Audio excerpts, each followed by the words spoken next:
Guys ಎಲ್ರಿಗೂ ನಮಸ್ಕಾರ. So big boss ನಿನ್ನೆ ಎಪಿಸೋಡ್ ಹೇಗಿತ್ತು ಅಂತ ಕಮೆಂಟ್ ಬಾಕ್ಸ್ ಅಲ್ಲಿ ತಿಳಿಸಿ. ಆ್ಯಂಡ್ ಯಪ್ಪ ಎಂಥ ಕಂಟೆಸ್ಟೆಂಟ್ಗಳು ಗುರುಕುರು, ಅದರಲ್ಲೂ ಮುಖ್ಯವಾಗಿ ಈ ಅಶ್ವಿನಿ ಗೌಡ, ಜಾನ್ವಿ, ಕಾಕ್ರೋಚು, ಈ ತ್ರಿಮೂರ್ತಿಗಳು ಒಬ್ರಿಗೊಬ್ರು ಬಕೆಟ್ ಹಿಡ್ಕೊಂಡು ಒಬ್ರಿಗಿಂತ ಒಬ್ರಿಗೆ ದುರಹಂಕಾರ ಇದೆಯಲ್ಲ ಗುರು. ಅದರಲ್ಲೂ ಮುಖ್ಯವಾಗಿ ಅವಳು ಇದ್ದಾಳಲ್ಲ ಅಧ್ಯಕ್ಷೆ ಅಶ್ವಿನಿ ಗೌಡ, ಅಯ್ಯಪ್ಪ ಅವಳಿಗೂ ಅವಳು ಇನ್ನೊಬ್ಳಿದ್ದಾಳೆ, ಅವಳು ಚೇಲ ಜಾನ್ವಿ, ಒಬ್ರಿಗಿಂತ ಒಬ್ರಿಗೂ ಗಾಂಚಲಿಗಳು.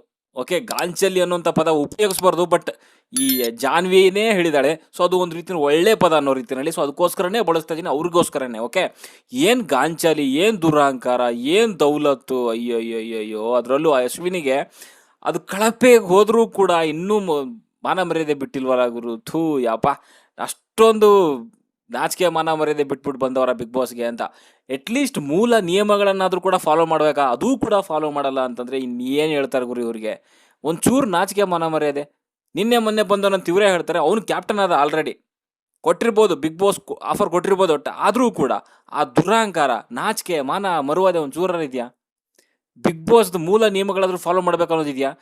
ತಾವು ಅದೇ ಸ್ಥಾನದಲ್ಲಿದ್ದರೆ ನೀವು ಹಾಗೆ ಮಾಡ್ತಿದ್ರಾ? ಕ್ಯಾಪ್ಟನ್ ನೀವೇನಾದ್ರೂ ಆಗಿದ್ರೆ ಬೇರೆಯವರು ಜೈಲಲ್ಲಿ ಆ ರೇಂಜಿಗೆ ಹೊರಗಡೆ ಬರುವಂಥದ್ದು, ಆ್ಯಪಲ್ ತಿನ್ನುವಂಥದ್ದು, ಮೂಲ ನಿಯಮಗಳನ್ನು ಬ್ರೇಕ್ ಮಾಡ್ತಿದ್ರಾ? ಇದೇ ರೀತಿಯಲ್ಲಿ ಇವಳು ಕ್ಯಾಪ್ಟನ್ ಅರಸರಿ ಆದಾಗ, ಸೊ ಅಲ್ಲಿ ಟಾಸ್ಕ್ ವಿನ್ ಆದಾಗ, ಸೊ ಅಲ್ಲಿ ರಾಶಿಕಾ ಆ್ಯಂಡ್ ಮಂಜು ಭಾಷಣಿಗೆ ಹಾಕಿದಾಗ ಅವ್ರು ಹಾಗೆ ಮಾಡಿದ್ರಾ? ನಾಚಿಕೆ ಮನ ಮರ್ಯಾದೆ ಇಲ್ವ ಒಂಚೂರಾದ್ರೂ? ಹಾಂ, ಎಂಥ ಖರಾಬಾಗಿ ಆಟ ಆಡ್ತಾರೆ ಅಂತಂದರೆ ನಿಜವಾಗ್ಲೂ ಅವಳಿಗೆ ಕಳಪೆ ಕೊಟ್ಟು ಕರೆಕ್ಟಾಗಿ ಮಾಡವನೆ. ನನಗೆ ಹೇಳ್ತೀನಲ್ಲ, ಪ್ರತಿ ವಾರ ಕೂಡ ಇವಳು ಕಳಪೆ ಹೋಗಬೇಕು. ಆ್ಯಂಡ್ ಇವಳು ಕಿಚ್ಚನ ಚಪ್ಪಳೆ ಅಂತಾಳಲ್ಲ, ಮಣ್ಣು ಸಿಗಲ್ಲ. ಕಿಚ್ಚನ ಚಪ್ಪಳೆ ಹಾಳಾಗೋಲಿ, ಇವಳು ಉತ್ತಮನೂ ಸಿಗಬಾರ್ದು ಇವಳು. ನಿನ್ನೆ ಒಂದು ಎಪಿಸೋಡ್ ಬಗ್ಗೆ ಚಿಕ್ಕದಾಗಿ ಒಂದು ರಿವ್ಯೂ ನೋಡ್ಕೊಂಬರೋಣ. ಚಿಕ್ಕದು ಅಥವಾ ದೊಡ್ಡದು, ಮೇ ಬಿ ನನ್ನ ರಿವ್ಯೂಗಳೆಲ್ಲನೂ 20 ನಿಮಿಷ ಮೇಲೇ ಆಗ್ತವೆ. ಬಿಕಾಸ್ ಡೀಟೇಲ್ ಆಗಿ ರಿವ್ಯೂ ಮಾಡ್ತೀನಿ, ಒಂದೊಂದು ಲೈನ್ಗಳು ಕೂಡ ಏನೇನು ಹೇಳಿದ್ದಾರೆ ಅನ್ನೋದ್ರ ಬಗ್ಗೆ ರಿವ್ಯೂ ಮಾಡ್ತೀನಿ. ಓಕೆ, ವಿಡಿಯೋ ಇಷ್ಟ ಆದರೆ ದಯವಿಟ್ಟು ಲೈಕ್ ಮಾಡಿ, ಶೇರ್ ಮಾಡಿ, ಚಾನಲ್ ಸಬ್ಸ್ಕ್ರೈಬ್ ಮಾಡ್ಕೊಳ್ಳಿ ಅಂತ ಹೇಳ್ತೀನಿ. ಆ್ಯಂಡ್ ನಿನ್ನೆ ಒಂದು ಎಪಿಸೋಡ್ ಸ್ಟಾರ್ಟ್ ಆಗಿರುವಂಥದ್ದು, ಸೊ ಅಲ್ಲಿ ಟೀಮ್ ಡಿಸ್ಕಷನ್ ಮಾಡ್ತಾ ಇರುತ್ತೆ. ಅಗೇನ್ ಅದೇ ಅಡುಗೆ ಒಂದು ವಿಚಾರದಲ್ಲಿ, ಮನೆ ಕೆಲಸದ ವಿಚಾರದಲ್ಲಿ ಏನು ಡಿಸ್ಟ್ರಿಬ್ಯೂಷನ್ ಮಾಡಬೇಕಾಗಿತ್ತು, ಯಾರು ಯಾವ ಕೆಲಸ ಮಾಡ್ತಾರೆ ಅಂತ. ಸೊ ಅದೇ ರೀತಿಯಲ್ಲಿ ಅಲ್ಲಿ ಟೀಮ್ ಡಿಸ್ಕಷನ್ ಮಾಡ್ತಾರೆ ಗಾರ್ಡನ್ ಏರಿಯಾದಲ್ಲಿ. ಆ್ಯಂಡ್ ಅಲ್ಲಿ ನಮ್ಮ ಯಾರಿದ್ದಾರಲ್ಲ, ನಮ್ಮ ಯಾರು ದುರಹಂಕಾರದ ಒಂದು ಅಧ್ಯಕ್ಷ ಆದಂಥ ಅಶ್ವಿನಿ ಗೌಡ ಅವರು ಬಿಗ್ ಬಾಸ್ ಮನೆ ಕೆಲಸ ತುಂಬ ಚೆನ್ನಾಗಿ ಮಾಡಿದ್ದಾರೆ ಅಂತ ಹೇಳಲಿಕ್ಕೋಸ್ಕರನೇ ಸೊ ಅಲ್ಲಿ ಅಭಿಯವ್ರು ಹೇಳುವಂಥದ್ದು. ನಾನು ನೋಡಿದ್ದೀನಿ ಅಶ್ವಿನಿ ಅವರು ಸೊ ಮನೆ ಕೆಲಸ ಎಲ್ಲ ಮಾಡಿದ್ದಾರೆ, ಅದರಲ್ಲೂ ಅಡುಗೆ ಕೆಲಸ ಎಲ್ಲ ಮಾಡಿದ್ದಾರೆ ಅಂತ ಹೇಳಿದಾಗ, ಸೊ ಆಯ್ತು ಓಕೆ ಮಾಡಿದಾಳಪ್ಪ ಇವಳು ಅಂತ ಹೇಳ್ಬಿಟ್ಟು ಎಲ್ಲರೂ ಒಪ್ಕೊತಾರೆ. ಅವಳು ಏನಂತಂದರೆ, ಎಲ್ಲರೂ ಇದ್ದಾಗ ಟೀಮ್ ಮೀಟಿಂಗ್ ಮಾಡಿ, ಎಲ್ಲರೂ ಕೂಡ ಕೆಲವರು ನಾವು ಕೆಲಸ ಮಾಡಿದ್ದು ನೋಡಿರ್ತಾರೆ, ಕೆಲವರು ನೋಡಿರಲ್ಲ ಅನ್ನೋ ರೀತಿಯಲ್ಲಿ ಹೇಳ್ತಿದ್ದಾಳೆ. ಒಟ್ಟಿನಲ್ಲಿ ಇವಳು ಮಾಡಿದ್ದೀನಿ, ನಾನು ಕೆಲಸ ಮಾಡಿದ್ದೀನಿ ಅಂತ ಅವಳು ಎಲ್ಲರೂ ಎದುರುಗಡೆಗೂ ಹೇಳ್ಸ್ಕೋಬೇಕಾಗಿತ್ತು. ಸೊ ಅದಕ್ಕೆ ಅಭಿ ಬಂದು ಹೇಳ್ದ, ಹೌದಪ್ಪ ಇವಳು ಮಾಡಿದಾಳೆ ಕೆಲಸ, ಎಲ್ಲರೂ ಚಪ್ಪಾಳೆ ತಟ್ಟೆ ಅಂತ ಹೇಳ್ಬಿಟ್ಟು ಚಪ್ಪಾಳೆ ಎಲ್ಲ ತಟ್ಟಿಸಿದ್ರು. ಸೊ ಇದ್ರ ಮಧ್ಯೆ ಗಿಲ್ಲಿ ಒಂದು ವಿಷಯ ಎತ್ತಾನೆ. ಓಕೆ, ಕೆಲಸ ಮಾಡಿದರೆ ಎಲ್ಲ ಓಕೆ, ಆದರೆ ನೀವು ಕಾವ್ಯ ಹತ್ರ ಬಂದ್ಬಿಟ್ಟು ನೀನು ಗಿಲ್ಲಿ ಬಕೆಟ್ ಹಿಡಿಯೋಗಂತ ಏನಕ್ಕೆ ಅಂದ್ರಿ ಅಂತ ಕೇಳ್ತಾರೆ. ಹೌದಲ್ಲಪ್ಪ, ನಿನ್ನ ವಿಷಯಕ್ಕೆ ಬಂದರೆ ಅವಳು ನಿಂತ್ಕೊಂತಾಳೆ, ಅವಳ ವಿಷಯ ಬಂದರೆ ನೀನು ನಿಂತ್ಕೊಂತೀಯ, ಅದಕ್ಕೋಸ್ಕರ ಒಬ್ರಿಗೊಬ್ರು ಬಕೆಟ್ ಹಿಡ್ಕೊತಿದ್ದೀರಾ ಅಂತಂದಳು. ಅವಾಗ ಗಿಲ್ಲಿ ಒಂದು ಸರಿಯಾಗಿ ಗೂಟ ಇಟ್ಟ. ಏನು ಹೇಳಿ, ಸೊ ನೀವು ನಿನ್ನೆ ರಘುಗಾದ್ರೂ ಆಗಿರ್ಬೋದು, ಇಲ್ಲಿ ರಿಷಾಗಾದ್ರೂ ಆಗಿರ್ಬೋದು, ಅವ್ರ ವಿರುದ್ಧ ಹೋಗ್ಬಿಟ್ಟು ಸೊ ಇಲ್ಲಿ ನಿಂತ್ಕೊಂಡಿದ್ರಲ್ಲ, ಸ್ಟ್ಯಾಂಡ್ ತೊಗೊಂಡಿದ್ರಲ್ಲ, ಹಾಗಿದ್ರೆ ನೀವು ಇಡೀ ಮನೆಗೆ ಬಕೆಟ್ ಹಿಡಿದಿದ್ದೀರಾ ಅಂತಂದಳು. ಅದು ನಮ್ಮ ಟೀಮ್ ಅಮ್ಮ, ಹಂಗೆ ಹಿಂಗೆ ಅಂತಂದರೆ, ಅಲ್ಲ ಟೀಮ್ ಅಂದರೆ ಇಡೀ ಟೀಮ್ಗೆ ನೀವು ಬಕೆಟ್ ಹಿಡಿದಿರಾ ಅಂತ. ಅವಾಗ ಏನು ಮಾತು ಬರಲ್ಲ ಇವಳಿಗೆ, ಯಾಕೆ ಹೇಳಿ, ಅಲ್ಲಿ ಸಿಗಾಕೊಂತಾಳಲ್ಲ. ಏನು ಟೀಮು, ನಿನ್ನೆ ನೋಡಬೇಕಾಗಿತ್ತು ಮೊನ್ನೆ ಎಪಿಸೋಡಲ್ಲಿ, ನಮ್ಮ ಟೀಮ್ಗೆ ಹೆಂಗೆ ನೀವು ಅದನ್ನು ಸೆಲ್ಫಿಶ್ ಆಗಿ ಇದು ಮಾಡ್ತೀರಾ, ಹಾಗೆ ಹೀಗೆ ನೀವು ಸೆಲ್ಫೀಸು ಬಂದು 3 ದಿನ ಆಗಿಲ್ಲ, ಅವರು 3 ವಾರದಿಂದ ಕಷ್ಟಪಡ್ತಿದ್ದಾರೆ. ಆಹಾ, ತಾನು ಉಸ್ತುವಾರಿ ಆದಂಥವಳು ಆಲ್ರೆಡಿ ಟಾಸ್ಕಿಂದ ಆಚೆ ಇದ್ದಾಳಲ್ಲ, ಅದಕ್ಕೆ ಸುಮ್ಮನೆ ಕಿತ್ತಾಟ ಹಚ್ಬೇಕು ಅನ್ನೋದಕ್ಕೋಸ್ಕರ ಮಾಡಿರೋವಂಥ ನಾಟಕಗಳದು ಬಿಟ್ಟರೆ ಇನ್ನೇನೂ ಅಲ್ಲ. ಅಲ್ಲಿ ಗಿಲ್ಲಿ ಕೇಳೋದಕ್ಕೂ ಉತ್ತರ ಕೊಡೋಕ್ಕಾಗ್ತಿಲ್ಲ ಇವಳಿಗೆ, ಸುಮ್ಮನೆ ಬಾಯಿ ಬಂದಿದ್ದೆಲ್ಲ ಮಾತಾಡ್ತಾಳೆ. ಇದಾದಮೇಲೆ ಅಲ್ಲಿ ಟಾಸ್ಕ್ ಅನೌನ್ಸ್ ಮಾಡ್ತಾರೆ, ಕ್ಯಾಪ್ಟನ್ಸಿ ಟಾಸ್ಕು ರಘು ಆ್ಯಂಡ್ ರಿಷಾಗೆ. ಸೊ ಇಲ್ಲಿ ಈ ಟಾಸ್ಕಲ್ಲಿ ಯಾರು ವಿನ್ ಆಗ್ತಾರೆ, ಸೊ ಅವ್ರನ್ನ ಕ್ಯಾಪ್ಟನ್ ಆಗಿ ಘೋಷಣೆ ಮಾಡೋದಕ್ಕೆ. ಓಕೆ, ಸೊ ಆಲ್ರೆಡಿ ಟಾಸ್ಕ್ ಬಗ್ಗೆ ಗೊತ್ತಿದೆ ನಿಮಗೆ. ಸೊ ಅಲ್ಲಿ ಒಂದು ಕತ್ತಲೆ ಕೋಣೆಯಲ್ಲಿ ಕೆಲವೊಂದು ಲೆಟರ್ಸ್ಗಳನ್ನ ಬಿಸಾಕಿರ್ತಾರೆ. ಸೊ ಆ ಲೆಟರ್ಗಳನ್ನು ಜೋಡಿಸ್ಬೇಕಾಗುತ್ತೆ, ಒಂದು ಟೇಬಲ್ ಮೇಲೆ ಅಲ್ಲಿ ಹಾಕಿರ್ತಾರೆ. ಸೊ ಅಚ್ಚನಲ್ಲಿ ತೊಗೊಂಡೋಗಿ ಇಡಬೇಕಾಗುತ್ತೆ. ಫಸ್ಟು ಲೆಟರ್ಸ್ಗಳನ್ನ ಹುಡುಕಬೇಕು, ಆ ಒಂದು ಅಲ್ಲೇನು ಕಟ್ಟಿರ್ತಾರೆ ಹಗ್ಗ ಎಲ್ಲ, ಅದನ್ನೆಲ್ಲ ಬಿಡಿಸ್ಕೊಂಡು ಸೊ ಅಲ್ಲೆಲ್ಲ ಬಿಸಾಕಿರ್ತಾರೆ ಅಕ್ಷರಗಳನ್ನು, ಅದನ್ನು ಕಲೆಕ್ಟ್ ಮಾಡ್ಕೊಂಡಿದ್ದಾದಮೇಲೆ ಬಜರ್ ಪ್ರೆಸ್ ಮಾಡಿದಾದ್ಮೇಲೆ ಅಲ್ಲೆಲ್ಲ ಜೋಡಿಸಿದ್ದಾದ್ಮೇಲೆ ಮತ್ತೆ ಒಂದು ಅಲ್ಲಿ ಬಜರ್ನ ಪ್ರೆಸ್ ಮಾಡಬೇಕಾಗತ್ತೆ. ಸೊ ನಮಗೆ ಕ್ಯಾಮ್ರಾದಲ್ಲಿ ಕಾಣ್ತಿರೋ ಪ್ರಕಾರ ಅಲ್ಲಿ ನಮಗೆ ಕಾಣಿಸ್ತಾ ಇದೆ, ಬಟ್ ಒಳಗಡೆ ಇದ್ದಂಥವ್ರಿಗೆ ಫುಲ್ ಕತ್ಲಿರುತ್ತೆ. ಸೊ ಅಲ್ಲಿ ಆಲ್ರೆಡಿ ಅಲ್ಲಿ ಸೂಚನೆ ಕೊಟ್ಟಿದ್ದಾರೆ, ಅಂದರೆ ಇದು ಒಂದು ರೀತಿ ನೈಟ್ ವಿಷನ್ ಕ್ಯಾಮ್ರಾ ಯೂಸ್ ಮಾಡಿ ಅದನ್ನು ಶೂಟ್ ಮಾಡಿದ್ದೀವಿ ಅಂತ. ಅದಕ್ಕೋಸ್ಕರ ನಮಗೆ ಕಾಣ್ತಾ ಇದೆ, ಬಟ್ ಒಳಗಡೆ ಇದ್ದಂಥವ್ರಿಗೆ ಅದು ಕಾಣಲ್ಲ ಅಂತಲೇ ಹೇಳ್ತೀನಿ. ಓಕೆ, ಸೊ ಫಸ್ಟಿಗಲ್ಲಿ ರಘು ಹೋಗುವಂಥದ್ದು. ಸೊ ರಘು ಹುಡುಕ್ತಾ ಇರ್ತಾರೆ, ಕಷ್ಟಪಡ್ತಿರ್ತಾರೆ, ಎಲ್ಲ ಮಾಡ್ತಿರ್ತಾರೆ. ಇದ್ರ ಮಧ್ಯೆ ಕಷ್ಟಪಡೋದು ನೋಡ್ಬಿಟ್ಟು ಜಾನ್ವಿ ಹೇಳ್ತಾಳೆ, ಸೆಲ್ಫಿಶ್ ಹುಡುಕು ಇವಾಗ ಅನ್ನೋ ರೀತಿಯಲ್ಲಿ ಹೇಳ್ತಾ, ಅಂದರೆ ಅಲ್ಲಿ ಬೈಯೋವಂಥದ್ದು ರಘುಗೆ, ಸೆಲ್ಫಿಶ್ ಹುಡುಕು ಇವಾಗ ಅನ್ನೋ ರೀತಿಯಲ್ಲಿ. ಆಹಾ, ಎಂಥ ಗುಣ ಕಲ್ತ್ಕೊಂಡು ಬಂದವರಪ್ಪ ಇವರು. ಆ ಜಾನ್ವಿ ಮೊನ್ನೆ ಅಳ್ತಾ ಇದ್ಲು, ಇಲ್ಲಿ ಯಾರು ಕೆಲವರು ಬುದ್ಧಿ ಮಾತು ಹೇಳಿದಕ್ಕೆ, ಧ್ರುವ ಅಂತದ್ರಾಗಿರ್ಬೋದು, ಕಾವ್ಯ, ರಿಷಾ ಎಲ್ಲ ಬುದ್ಧಿ ಮಾತು ಹೇಳಿದಕ್ಕೆ ನಮ್ಮ ಒಂದು ಕಾಲ ಮೇಲೆ ನಾವೇ ಕಲ್ಲು ಹಾಕೊಂತ ಇದೀವಿ, ನಮ್ಮ ಬಾವಿ ನಾವೇ ತೋಡ್ಕೊಂಡಿವಿ ಅಂತ ಕಣ್ಣೀರು ಹಾಕ್ದಳು. ಅವಾಗ ನಾನು ಅನ್ಕೊಂಡೆ ಓಕೆ ಪರವಾಗಿಲ್ಲಪ್ಪ, ಅಟ್ಲೀಸ್ಟ್ ಇವಳಿಗೆ ಇವಾಗಾದರೂ ಒಂದು ರೀತಿಯಲ್ಲಿ ಬುದ್ಧಿ ಬಂತಲ್ಲ ಅನ್ಕೊಂಡೆ. ಅದಾದ್ಮೇಲೆ ಮತ್ತೆ ತಿರ್ಗಾ ಅದೇ ಸುಳ್ಳು ಮಚ್ಕೊಂಡಿದ್ದಾಳೆ. ಇವಾಗ ಏನು ಮಾತುಗಳ್ರಿ ಇವಳು, ನನ್ನ ಮಗ ನೋಡ್ತಿದ್ದಾನೆ, ನಮ್ಮ ಅಪ್ಪ ಅಮ್ಮ ನೋಡ್ತಿದ್ದಾರೆ ಅಂತೆಲ್ಲ ದೊಡ್ಡ ಮಾತಾಡಿದ್ಲು. ತಿದ್ಕೊಂತಾಳೇನೋ, ಓಕೆ ಪರವಾಗಿಲ್ಲ ಕ್ಷಮಿಸೋಣ ಅಂತ. ಇನ್ನೇನು ಹೊಗಳಬೇಕು ಅನ್ನೋವಂಥ ಒಂದು ಎರಡನೇ ಎಪಿಸೋಡಲ್ಲಿ ನೋಡಿದ್ರೆ ತಿರ್ಗಾ ಮತ್ತೆ ಶುರು ಹಚ್ಕೊಂಡವಳೆ. ಸಹವಾಸ ದೋಷ, ಒಂಚೂರು ಬುದ್ಧಿ ಯೂಸ್ ಮಾಡಬೇಕು. ಯಾರೇನು ಹೇಳ್ತಿದ್ದಾರೆ, ಏನೇನು ನಡೀತಾ ಇದೆ ಅಂತ. ಅಯ್ಯೋ ನೀನು. ಇದಾದ್ಮೇಲೆ ಅಶ್ವಿನಿ ಹೇಳ್ತಾಳೆ ಅಲ್ಲಿ, ನಾನು ಕೇಳಿದ್ರೆ ರಘುಗೆ ನಾನು ಸ್ವಾರ್ಥಕ್ಕೋಸ್ಕರ ಆಳಕ್ಕೆ ಬಂದಿದ್ದೀನಿ ಹಾಗೆ ಹೀಗೆ ಅಂತ ಹೇಳಿದ್ರು. ಇವಾಗ ನೋಡಿ ಆ ಸ್ವಾರ್ಥಕ್ಕೋಸ್ಕರ ದೇವ್ರು ಹೆಂಗೆ ಕೊಟ್ಟಿದ್ದಾನೆ ಕಷ್ಟ ಅಂತ, ಅದು ಹುಡುಕಕ್ಕೆ ಕಷ್ಟಪಡ್ತಿರೋದಕ್ಕೆ ನೋಡಿದ್ರೆ ಇವಳೊಬ್ಳು. ಇಬ್ರು ಕರೆಕ್ಟ್ ಆಗಿದ್ದಾರೆ, ಅಕ್ಕ ಪುಕ್ಕ. ಏನೋ ಗೇಮ್ ಆಡ್ತಿದ್ದಾನೆ, ಇನ್ನು ಗೇಮ್ ಮುಗ್ದಿಲ್ಲ, ಆಲ್ರೆಡಿ ಸೆಲೆಬ್ರೇಷನ್ ಇವನು ಗೆದಿಯಲ್ಲ ಅಂತ ಹೇಳ್ಬಿಟ್ಟು ಗೇಮ್ ಔಟ್ ಆಗುತ್ತೆ ಅಂತ ಹೇಳಿ ಕೇಳಿದ್ರೆ ಸ್ವಾರ್ಥಿ ಅಂದಿದ್ರು. ಸೊ ಆ ಸ್ವಾರ್ಥಕ್ಕೆ ದೇವ್ರು ಇವಾಗ ಸರಿಯಾಗಿ ಕೊಟ್ಟಿದ್ದಾನೆ ಅಂತ ಶಿಕ್ಷೆ. ಕೊನೆಗೆ ಇವಳು ಏನು ಹಿಂಗೆ ಅಂದ್ಬಿಟ್ಟು ಹಿಂಗೆ ಎದ್ದು ಹೋಯ್ತಾ ಇದ್ಲು. ಸೊ ಅವಾಗ ಅವನಿಗೆ ಸಿಕ್ಬಿಡ್ತು, ಗೇಮ್ನ ಅಲ್ಲಿ ಬಜಾರ್ನ ಪ್ರೆಸ್ ಮಾಡಿ ಗೇಮ್ನ ವಿನ್ ಮಾಡ್ಬಿಡ್ತಾನೆ. ಅಲ್ಲಿ ಗಿಲ್ಲಿ ಹೇಳೋವಂಥದ್ದು, ಬನ್ನಿ ಮೇಡಮ್ ಬನ್ನಿ, ನಿಮ್ಮ ಕಣ್ಣು ಬಿದ್ದಿತ್ತು, ನೀವು ಎದ್ದು ಹೋಯ್ತಿದ್ರಲ್ಲ, ಇವಾಗ ನೋಡಿ ಬಂದ್ಬಿಡ್ತು ಅಂತ. ಅದಾದ್ಮೇಲೆ ನೋಡ್ಬೇಕಾಗಿತ್ತು ನೀವು ಅಶ್ವಿನಿ ಆ್ಯಂಡ್ ಕಾಕ್ರೋಚ್ ಅವ್ರದ್ದೆಲ್ಲ ಮಖವ. ಅದಾದ್ಮೇಲೆ ಅಲ್ಲಿ ಅಗೇನ್ ನಮ್ಮ ಇವ್ರು ಹೋಗ್ತಾರೆ, ಯಾರು ಅಂತಂದ್ರೆ ಇನ್ನೂ ಅನೌನ್ಸ್ ಮಾಡಲ್ಲ ಕ್ಯಾಪ್ಟನ್ ಅಂತ, ಬಿಕಾಸ್ ಇನ್ನೂ ನಮ್ಮ ರಿಷಾ ಅವ್ರು ಇರ್ತಾರೆ. ಬಟ್ ರಿಷಾ ಸಿಕ್ಕಾಪಟ್ಟೆ ಕಷ್ಟಪಟ್ಬಿಟ್ರು, ಅವರಿಗೆ ಎಲ್ಲಿ ಅದು ಇದು ಬಿದ್ದಿದ್ದಾವೆ ಅಂತ ಕೂಡ ಕಾಣಿಸ್ಲಿಲ್ಲ. ಅದಾದ್ಮೇಲೆ ಏನೋ ಕಷ್ಟಪಟ್ಟು ಹುಡುಕ್ತಾರೆ, ಬಟ್ ಅದನ್ನ ಕಂಪ್ಲೀಟ್ ಮಾಡ್ಲಿಕ್ಕೆ ಆಗಲಿಲ್ಲ, ಅವ್ರಿಗೆ ತುಂಬ ಕಷ್ಟಪಟ್ಟರು. ಓಕೆ, ಸೊ ಇದ್ರ ಮಧ್ಯೆ ಈ ಒಂದು ಟಾಸ್ಕ್ ನಡೆಯೋ ಟೈಮಲ್ಲಿ ನಮ್ಮ ಗಿಲ್ಲಿ ಯಾವ ರೇಂಜಿಗೆ ಎಂಟರ್ಟೈನ್ಮೆಂಟ್ ಕೊಟ್ಟ ಅಂತಂದರೆ, ರಘು ಮಾಡೋ ಟೈಮಲ್ಲಿ ತುಂಬ ಎಂಟರ್ಟೈನ್ಮೆಂಟ್ ಕೊಟ್ಟ, ಜೊತೆಗೆ ರಿಷಾ ಮಾಡೋ ಟೈಮಲ್ಲೂ ಕೂಡ ಅಷ್ಟೇ. ಅವರಿಬ್ಬರು ಟಾಸ್ಕ್ ಆಡೋ ಟೈಮಲ್ಲಿ ನಮಗಿಲ್ಲಿ ಏನು ಬೋರ್ ಹೊಡೆಯುತ್ತೆ, ಅಲ್ಲಿ ಕುತ್ಕೊಂಡು ಸುಮಾರು 1 ಅವರ್ 1.5 ಅವರ್ ಕುತ್ಕೊಂಡಿದ್ದಾರೆ ಎಲ್ಲರೂ ಕೂಡ. ಬಿಕಾಸ್ ಇಲ್ಲಿ 30 ನಿಮಿಷ 35 ನಿಮಿಷನೇ ಒಬ್ಬೊಬ್ರು ಆಡಿರೋವಂಥದ್ದು. ಸೊ 1.5 ಗಂಟೆಯಲ್ಲಿ ಏನು ಸುಮ್ಮನೆ ಕುತ್ಕೊಂಡು ಏನು ನೋಡೋಕ್ಕಾಗುತ್ತೆ ಅಲ್ಲಿ. ಬಟ್ ಗಿಲ್ಲಿಯಿಂದ ಒಂದು ಒಳ್ಳೆ ಎಂಟರ್ಟೈನ್ಮೆಂಟ್ ಸಿಕ್ತು ಅಂತ ಹೇಳ್ಬೋದು, ಅಲ್ಲಿ ಇರೋರಿಗಾದ್ರೂ ಆಗಿರ್ಬೋದು, ನಮಗಾದ್ರೂ ಆಗಿರ್ಬೋದು. ಅಂದರೆ ಒಂದು ಟಾಸ್ಕಲ್ಲೇ ಇಲ್ಲ ಮನುಷ್ಯ ಅಂತಂದಾಗ ಒಂದು ಎಂಟರ್ಟೈನ್ಮೆಂಟ್ ಯಾವ ರೀತಿಯಲ್ಲಿ ಕೊಡಬೇಕು ಅನ್ನೋದನ್ನು ಗಿಲ್ಲಿ ನೋಡಿ ಕಲಿಬೇಕು ಅಂತಲೇ ಹೇಳ್ತೀನಿ. ಓಕೆ, ಸೊ ಅಗೇನ್ ರಿಷಾ ಕಡೆಯಿಂದ ಕಂಪ್ಲೀಟ್ ಮಾಡೋಕ್ಕಾಗಲ್ಲ, ಅದು ಟಾಸ್ಕ್ ಇನ್ಕಂಪ್ಲೀಟ್ ಮಾಡ್ತಾರೆ ರಿಷಾ ಕಡೆಯಿಂದ, ಮಾಡಲಿಕ್ಕಾಗಿಲ್ಲ ಅವ್ರಿಗೆ, ಆದರೂ ಕಷ್ಟಪಟ್ಟರು ಬಟ್ ಆಗಲಿಲ್ಲ ಅಂತಲೇ ಹೇಳ್ಬೋದು. ಆ್ಯಂಡ್ ಬಿಗ್ ಬಾಸ್ ಅವರು ಅಲ್ಲಿ ಅನೌನ್ಸ್ ಮಾಡ್ತಾರೆ, ರಘು ಅವರು ತೊಗೊಂಡಿರುವಂಥದ್ದು 35 ನಿಮಿಷ 25 ಸೆಕೆಂಡ್ ತೊಗೊತಾರೆ. ಆ್ಯಂಡ್ ರಿಷಾ ಅವರು ಸೊ ಟಾಸ್ಕ್ನ ಕಂಪ್ಲೀಟ್ ಮಾಡದೇ ಇರೋ ಕಾರಣಕ್ಕೆ ಸೊ ಅಲ್ಲಿ ರಘು ಅವನನ್ನು ಸೊ ವಿನ್ನರ್ ಅಂತ ಘೋಷಣೆ ಮಾಡ್ತಾರೆ. ಓಕೆ, ಸೊ ಇದಾದಮೇಲೆ ಅಗೇನ್ ಬಿಗ್ ಬಾಸ್ ಮತ್ತೆ ಹೇಳುವಂಥದ್ದು, ರಘು ಬಿಗ್ ಬಾಸ್ 12ರ ಮೊಟ್ಟ ಮೊದಲ ಕ್ಯಾಪ್ಟನ್ ಆಗಿ ನೀವು ಆಯ್ಕೆ ಆಗಿದ್ದೀರಿ ಅಂತ ಹೇಳ್ತಾರೆ. ಜೊತೆಗೆ ಮನೆಯ ಎಲ್ಲರೂ ಸದಸ್ಯರು ಕ್ಯಾಪ್ಟನ್ ರೂಮ್ಗೆ ಇವರನ್ನು ಸಂಭ್ರಮದೊಂದಿಗೆ ಮನೆ ಕ್ಯಾಪ್ಟನ್ ರೂಮ್ ಒಳಗಡೆ ಬಿಡಬೇಕು ಅಂತ ಹೇಳ್ತಾರೆ. ಅಲ್ಲಿ ನೋಡಿ ಫುಲ್ ನಮ್ಮ ರಘು ಫುಲ್ ಕೈ ಎಲ್ಲ ಇದು ಮಾಡಿಕೊಂಡು ಎಸ್ ಅಂತ ಫುಲ್ ಎಂಜಾಯ್ ಮಾಡ್ತಾ ಇದ್ದ. ಈ ಕಡೆ ಮಖಗಳು ನೋಡಬೇಕಾಗಿತ್ತು ನೀವು, ಜಾನ್ವಿದು, ಕಾಕ್ರೋಚ್ದು, ಈ ಅಶ್ವಿನಿದು ಮಖ ಎಲ್ಲ ಒಂಥರ ಹಿಂಗತ್ತಿಂದ ಮಂಗ ಆದಂಗೆ ಆಗಿದ್ರು. ನನಗಂತೂ ನೋಡ್ಲಿಕ್ಕೆ ಸಿಕ್ಕಾಪಟ್ಟೆ ಖುಷಿಯಾಗಿತ್ತು. ಬಿಕಾಸ್ ಒಬ್ಬ ಮನುಷ್ಯ ಏನೋ ಆಡ್ತಿದ್ದಾನೆ, ನನಗೊಂದು ಬಿಗ್ ಬಾಸ್ ಅವ್ರು ಆಫರ್ ಕೊಟ್ಟಿದ್ದಾರೆ ಎಲ್ಲ ಅಂತಂದಾಗ ಅದೆಲ್ಲ ಆಟದ ಒಂದು ಭಾಗವಾಗಿ ತೊಗೋಬೇಕೆ ಹೊರತು ಪರ್ಸ್ನಲ್ ಆಗಿ ಈ ರೇಂಜಿಗೆ ಆಡೋವಂಥದ್ದು ಅಯ್ಯಯ್ಯೋ ಶಿವನೇ, ಇಷ್ಟೊಂದು ಹೊಟ್ಟೆ ಕಿಚ್ಚ. ಬಿಗ್ ಬಾಸ್ ಅನೌನ್ಸ್ ಮಾಡ್ತಿರೋ ತಡನೆ ಸೊ ಇಲ್ಲಿ ಜಾನ್ವಿ ಧಿಕ್ಕಾರಕ್ಕೆ ಹೋಗ್ತಾಳೆ, ತಂಡವನ್ನು ತುಳಿದು ಸ್ವಾರ್ಥಿ ಕ್ಯಾಪ್ಟನ್ಗೆ ಧಿಕ್ಕಾರ ಅಂತ ಕೂಗ್ತಾಳೆ. ಅಯ್ಯ ನೀನು ಧಿಕ್ಕಾರ ತೊಗೊಂಡೋಗಿ ನೀನು ಮಡಚಿಗೆ ಇಟ್ಕೋ, ಅಲ್ಲಿ ಯಾವನ್ ಕೇಳಕ್ಕೆ ಬಂದಾನೆ ನೀನು ಧಿಕ್ಕಾರನ. ಸೊ ಇದಾದ್ಮೇಲೆ ಅಲ್ಲಿ ರಘು ಆ್ಯಂಡ್ ನಮ್ಮ ತಂಡ ಜೊತೆಗೆ ಗ್ರ್ಯಾಂಡ್ ಎಂಟ್ರಿ ಕೊಡ್ತಾರೆ ಬಿಗ್ ಬಾಸ್ ಕ್ಯಾಪ್ಟನ್ ರೂಮ್ಗೆ. ಆ್ಯಂಡ್ ಅಲ್ಲಿ ರಘು ಒಂದು ಪ್ರಾಮಿಸ್ ಮಾಡ್ತಾರೆ ಇಡೀ ಆಡಿಯನ್ಸ್ಗೆ. ಸೊ ಪ್ರಾಮಿಸ್ ಮಾಡ್ತಾ ಇದ್ದೀನಿ ಖಂಡಿತವಾಗಲೂ ನಾನು ಏನಕ್ಕೆ ಬಂದಿದ್ದೀನಿ, ಸೊ ಖಂಡಿತವಾಗ್ಲೂ ಎಂಟರ್ಟೈನ್ಮೆಂಟ್ ಹತ್ರ ಆಗಿರ್ಬೋದು, ಆಟ ಅಂತ ಬಂದಾಗ ತುಂಬ ಚೆನ್ನಾಗಿ ಆಡ್ತೀನಿ ಅನ್ನೋ ರೀತಿಯಲ್ಲಿ ಪ್ರಾಮಿಸ್ ಮಾಡ್ತಾನೆ ಅಂತಲೇ ಹೇಳ್ಬೋದು. ಇದ್ರ ಜೊತೆಗೆ ಸೊ ಅಲ್ಲಿ ಕಾಕ್ರೋಚ್ ಹೇಳೋವಂಥದ್ದು ಎಷ್ಟು ಈಸಿ ಕ್ಯಾಪ್ಟನ್ ಆಗಿಬಿಟ್ರು ಅನ್ನೋ ರೀತಿಯಲ್ಲಿ. ಈಸಿಯಾಗಿ ಕ್ಯಾಪ್ಟನ್ ಅದನ್ನ ಕಷ್ಟಪಟ್ಟಿಲ್ವ ಅವನು. ಓಕೆ, ಒಂದು ಆಫರ್ ಕೊಟ್ಟಿದ್ದಾರೆ ಎಲ್ಲ ಓಕೆ, ನೀನೇನು ದಬಾಗ್ದೆ ಅಪ್ಪ ಫೈನಲ್ಗೆ ಹೋಗಿರೋವಂಥದ್ದು. ಅವ್ರು ಯಾರು ಮಾಳು ಆಡ್ದ ಗೆದ್ದೆ ಹೋದೆ ಫೈನಲ್ಗೆ, ನೀನೇನು ಗುಡ್ಡೆ ಹಾಕಿದ್ದೆ ಅಂತ ಹೇಳ್ಬಿಟ್ಟು ಆಡಿದ್ದೆ. ಫೈನಲ್ ಟಾಸ್ಕ್ ಆಡದೆ ಓಕೆ, ಬಟ್ ನೀನು ಫಿನಾಲೆಗೆ ಹೋಗಿರೋವಂಥದ್ದೇ ಮಾಳು ಆಡಿರೋಂಥ ತಂಡದಿಂದ. ಬಟ್ ಅವನಿಗೆ ನೀನು ನಾಮಿನೇಟ್ ಮಾಡಿದೆ, ನೀನೆಂತ ನಿಯತಿ ನನ್ನ ಮಗ ಇರಬೇಡ, ಬೇರೆಯವ್ರ ಬಗ್ಗೆ ಮಾತಾಡ್ತೀನಿ. ಆ್ಯಂಡ್ ಇದಾದ್ಮೇಲೆ ಜಾನ್ವಿ ಹೇಳ್ತಾಳೆ, ನಾವು ಡೈಲಿ ಆ ರಾತ್ರಿ ಮನೆ ನೋಡ್ತಾ ಇದ್ವಿ ಕ್ಯಾಪ್ಟನ್ ರೂಮು, ಇವನು ಯಾವನೋ ನಿನ್ನೆ ಮೊನ್ನೆ ಬಂದಿರೋನು ಎತ್ಕೊಂಡು ಹೋಗ್ಬಿಟ್ಟ ಅಂತ. ಏನು ಭಾಷೆನಪ್ಪ, ನಿಮ್ಮಂಥವ್ರಿಗೆಲ್ಲ ನಾನು ಆಡ್ತಿರಲ್ಲ ಭಾಷೆ, ಇದೇ ಕರೆಕ್ಟ್ ನಿಮಗೆ. ಜಾನ್ವಿ ಹೇಳುವಂಥದ್ದು, ಅವಳು ರಿಷಾ ಫುಲ್ ಜೊಳ್ಳೆ, ಅವಳು ಏನು ಇಲ್ಲ, ಅವಳು ಫುಲ್ಲು ಜೊಳ್ಳೆ ಅನ್ನೋ ರೀತಿಯಲ್ಲಿ ಹೇಳ್ತಾಳೆ. ಜೊಳ್ಳೆ ಅಂದರೆ ಏನು ಯೂಸ್ ಇಲ್ಲ, ಫುಲ್ ಪಳ್ಳು ಅನ್ನೋ ರೀತಿಯಲ್ಲಿ ಹೇಳ್ತಾವಳೆ. ನೀನೇನು ದೊಡ್ಡ ಸಾಚೆ ಥರ, ನೀನೇನು ದೊಡ್ಡ ಬಲಿಷ್ಠ ಅನ್ನೋ ರೀತಿಯಲ್ಲಿ ಹೇಳ್ತಾವಳು ಇವಳು. ಅಯ್ಯೋ ಕರ್ಮ. ಇದಾದ್ಮೇಲೆ ಅಶ್ವಿನಿ ಆ್ಯಂಡ್ ಅಲ್ಲಿ ಧ್ರುವ ಡಿಸ್ಕಷನ್ ಮಾಡ್ತಾರೆ. ಅದು ಏನು ಅಂತ ಗೊತ್ತಾಗಲಿಲ್ಲ ನನಗೆ, ಏನೋ ವಲ್ಗರ್ ಪದ ಹಾಗೆ ಹೀಗೆ ಅನ್ನೋ ರೀತಿಯಲ್ಲಿ ಡಿಸ್ಕಷನ್ ಮಾಡ್ತಿದ್ರು. ಸೊ ಅದು ಒಂದು ರೀತಿಯಲ್ಲಿ ವಲ್ಗರ್ ಪದ ಅಲ್ಲ ಅಂತ ಇವಳು ಯಾರು ಅಶ್ವಿನಿ ಹೇಳುವಂಥದ್ದು. ಬಟ್ ಧ್ರುವ ಹೇಳುವಂಥದ್ದು ಅದು ಕೆಟ್ಟ ಪದ ಇದೆಯೋ ಬಿಟ್ಟಿದೋ ಗೊತ್ತಿಲ್ಲ, ಬಟ್ ಅದು ಒಳ್ಳೆ ಪದ ಅಂತೂ ಅಲ್ಲ ಅಂತ ಹೇಳ್ತಾ ಇದ್ರು. ಅದು ಯಾವ ಪದ ಅಂತ ಗೊತ್ತಿಲ್ಲ, ಅದು ಏನು ಪದ ಅಂತ ನಿಮ್ಗೇನಾದ್ರೂ ಗೊತ್ತಿದ್ರೆ ದಯವಿಟ್ಟು ಕಮೆಂಟ್ ಬಾಕ್ಸಲ್ಲಿ ತಿಳಿಸಿ. ಸೆಡೆ ಒಂದು ಪದ ಅಂತೂ ಅಲ್ಲ ಅದು, ಬಿಕಾಸ್ ಇಲ್ಲಿ ಏನೋ ಅಶ್ವಿನಿ ಹೇಳುವಂಥದ್ದು ಅದು ಯೂಸ್ಲೆಸ್ ಅನ್ನೋ ರೀತಿಯಲ್ಲಿ ಅರ್ಥ ಕೊಡುತ್ತೆ, ಅದು ವಲ್ಗರ್ ಪದ ಅಲ್ಲ ಅಂತ ಹೇಳ್ತಿದ್ದಾರೆ.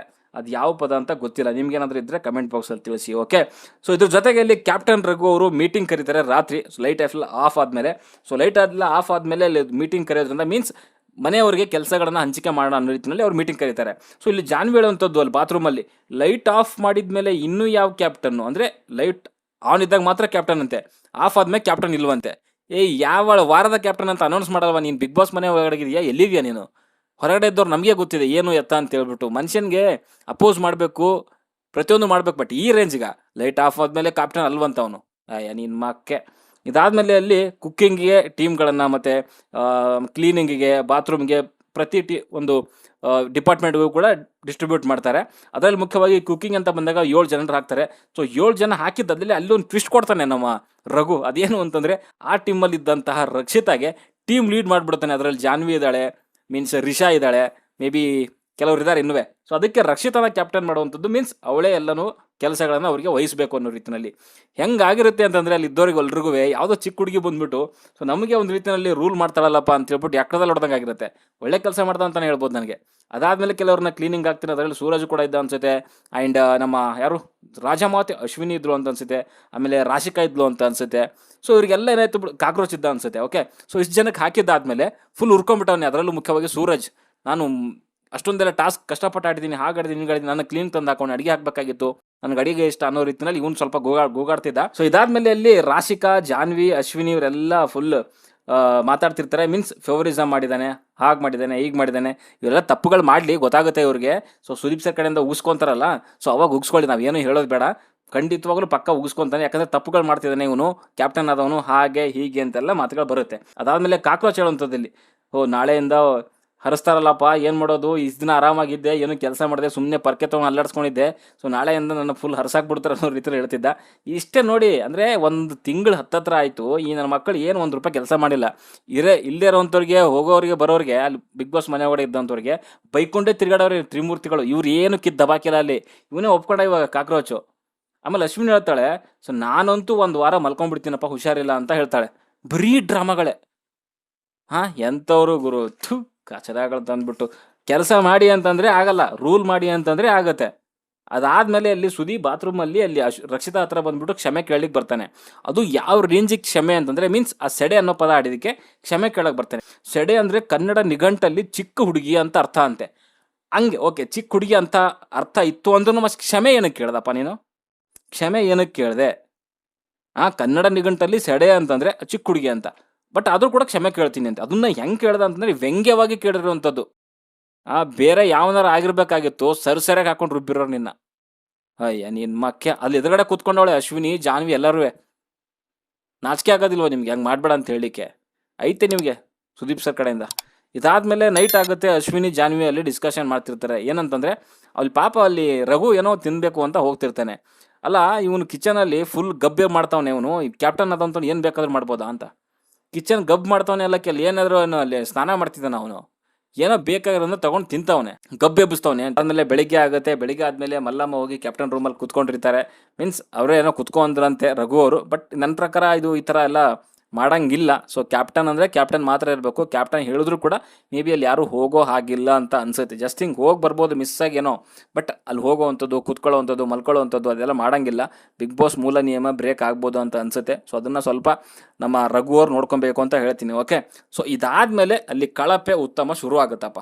ಸೊ ಮೇ ಬಿ ಅಲ್ಲಿ ಆಲ್ರೆಡಿ ಕೆಲವರೆಲ್ಲ ಗೆಸ್ ಮಾಡ್ಕೊಂಡಿದ್ರು ಅಂತ ಅನ್ಸುತ್ತೆ, ಯಾರಿಗೆ ಉತ್ತಮ ಯಾರಿಗೆ ಕಳಪೆ ಕೊಡಬೇಕು ಅಂತ. ಆ್ಯಂಡ್ ಇಲ್ಲಿ ಒಂದು ಇಂಟ್ರೆಸ್ಟಿಂಗ್ ಆಗಿರೋದು ಏನು ಅಂತಂದರೆ, ಇಲ್ಲಿ ಉತ್ತಮ ಬಂದು ಇಡೀ ಮನೆಯವರು ಸೆಲೆಕ್ಟ್ ಮಾಡಬೇಕು, ಆ್ಯಂಡ್ ಕಳಪೆ ಅಂತ ಬಂದಾಗ ಓನ್ಲಿ ಕ್ಯಾಪ್ಟನ್ ಮಾತ್ರ ಸೆಲೆಕ್ಟ್ ಮಾಡಬೇಕು ಅಂತ ಇರುತ್ತೆ. ಉತ್ತಮ ಅಂತ ಬಂದಾಗ ಅಲ್ಲಿ ಸ್ಟಾರ್ಟಿಂಗಲ್ಲಿ ಕೆಲವರೆಲ್ಲನೂ ಕೂಡ ಒಂದು ಟೀಮ್ ಇದೆಯಲ್ಲ, ಸೊ ಅದು ಬಂದು ಎಲ್ಲ ಸೂರಜ್ ಅಂತ ಹೇಳಿದ್ರು. ಕಟ್ಟಿರೋ ಕಾರಣ ಏನು ಅಂತಂದರೆ ಟೀಮ್ ಜೊತೆಗೆ ನಿಂತ್ಕೊಂಡ, ಅವ್ರು ತ್ಯಾಗ ಮಾಡ್ದ ಅನ್ನೋ ರೀತಿಯಲ್ಲಿ ಕೆಲವೊಂದು ಮಾತುಗಳು ಬಂತು. ಅದರಲ್ಲೂ ಮುಖ್ಯವಾಗಿ ಈ ಅಶ್ವಿನಿ, ಜಾನ್ವಿ, ಆಮೇಲೆ ಕಾಕ್ರೋಚು, ಆಮೇಲೆ ರಾಶಿಕಾ.